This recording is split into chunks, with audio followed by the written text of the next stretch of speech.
Okay, hello guys, welcome to another tutorial. In this tutorial I want to refactor many things, but let's start from our plan here. As we said before, everything starts from the HTTP request router handler, but for now we have the router, we have it in the main function, and I don't need this. I want to move this route here. So let's create function init routes. This function will return what you see here. The new router, it will return a pointer to mux chi mux.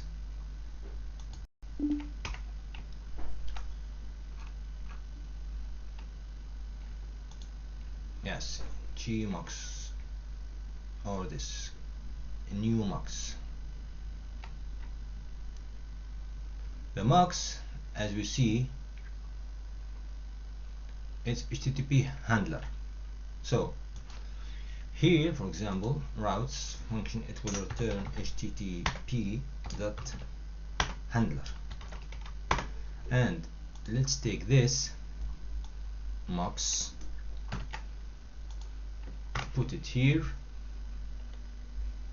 Of course I need to chi, and from here let's take this, put it here, and also get the handlers package, and it will return our mux. So here we can do what? Notice that routes and the main in the same package, so we have access to this init mux. So we can do now mux or route, or let's name it router. It's init routes, and now we will use this router inside this. Since we don't have any handlers here and we don't have this here, alright, let's give it a try. As you know guys, ERV loaded successfully, so let's go which port, I don't remember which is the port from the inf, and this is the inf, it's 8000. okay, localhost 8000 home page. Nice, so it's working. Just I want to here, when we return the mux, run listen and serve, it will return error. So let's do log.fatal if we don't have the server running. So let's kill the application, right?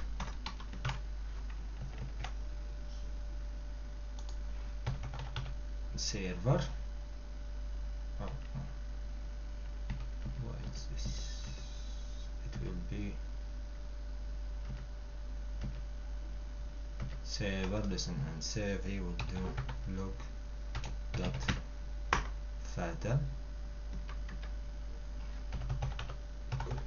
server.listen and save. Remove this. Alright, we did this.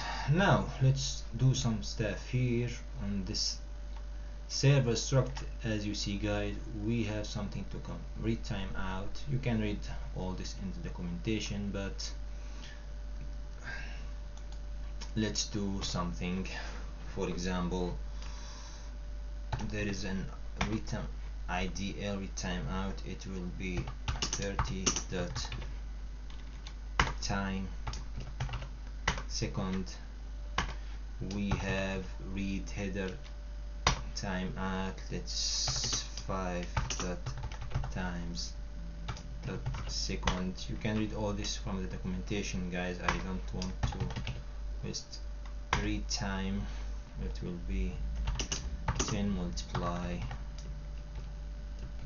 time second, and we'll have write time out.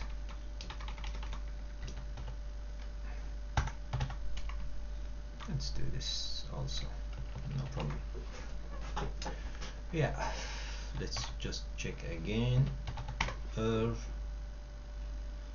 Successful. Nice. We did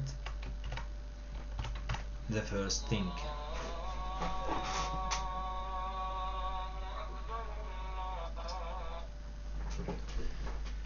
Nice.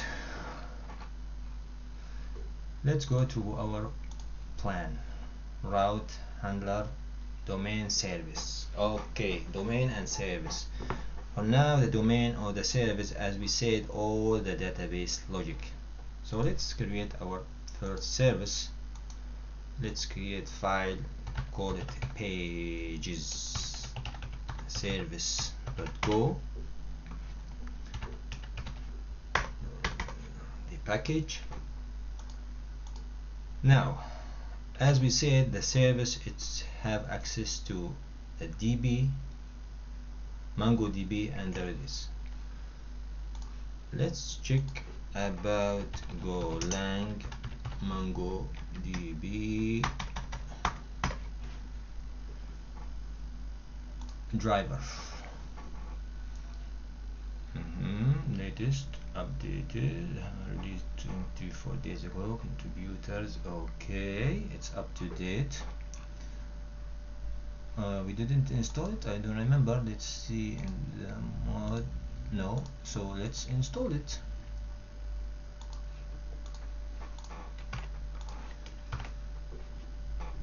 Okay, we got the driver. So to get started with the driver, import the Mongo package and create Mongo client with the connect function. So we need these. Let's, for now, as we said before, let's put everything here inside the main, and we will refactor. Just I want to show you guys how. No, actually, let's put it here. Let me create the db.go because it's the same package level. So package main. Let's do func connect Mongo. Alright, let me take this, put it here, import, and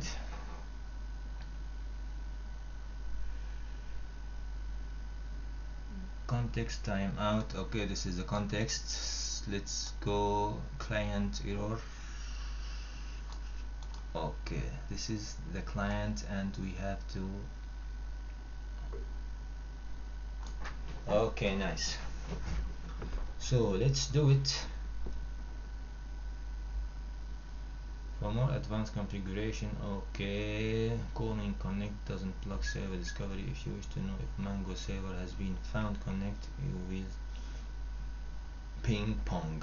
Okay, of course I need to check the connection. So first of all, let me do it here in the init, for example. Since I have all of this stuff, let me first of all create the context, because as you see, guys, here we need the context. Yeah, we need the context absolutely for the connection. So let's do ctx. It's of type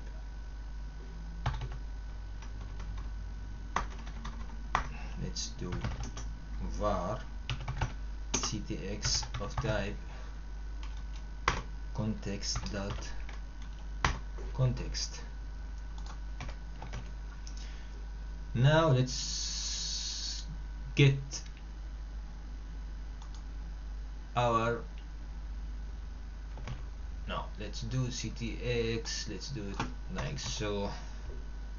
Ctx is context dot the background context, yeah, and let's do the connection client error. It will take the context, so let's do it like here, client and error.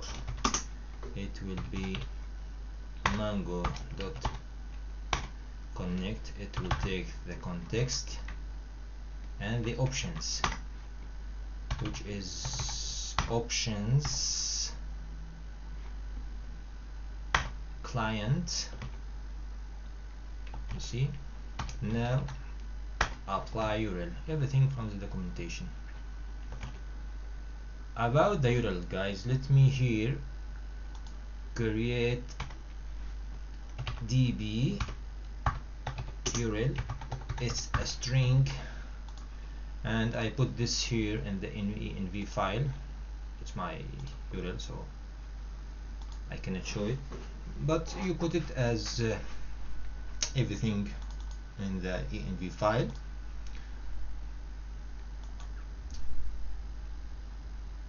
So here, after we init the context, we can do this db URL. It's os.getEnv,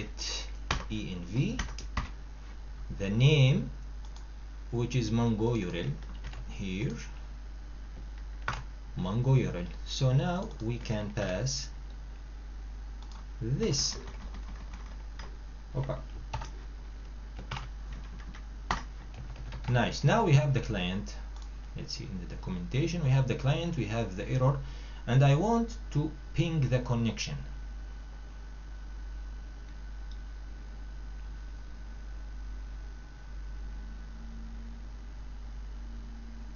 So let's do this. After I got the client, let me do error equal client dot ping. It will take ctx and this, which is read preference dot primary. So now if err is not nil, we check the errors. If we don't have any error, if we have an error, we need to log fatal err, because I don't want to run the application if I have any connection error with the database. Otherwise, let's log dot print ln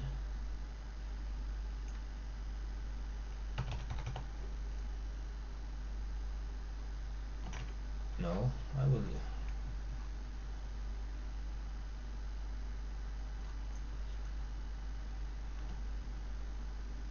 no, otherwise print ln connected to Mongo. Alright, let's try it. Missing function body, sorry, of course, no problem. Loaded successfully, connected to Mongo. You see guys, now I'm connected to Mongo DB. If I did anything here, for example like this, and run the application again, opa, you see, authentication failed. So now we connected to MongoDB successfully. I think I need to stop here, guys, Thank you for watching. See you in another tutorial. Thank you.